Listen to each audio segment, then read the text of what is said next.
Scan now. Meet Sovi, your new AI study buddy.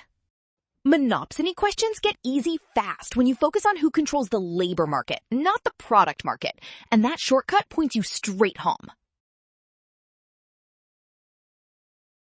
A monopsonist is the sole or dominant buyer of labor. So the key idea is labor market power, not selling power.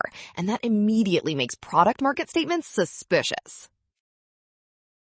Because it faces the whole upward-sloping labor supply curve, attracting one more worker usually means offering a higher wage, and that is the classic monopsony clue you need. That characteristic matches option B exactly, while the other choices describe product market power or unrealistic worker responses. So B is the true statement. Well done! Option B, scan now. Trap, rushing into product market clues.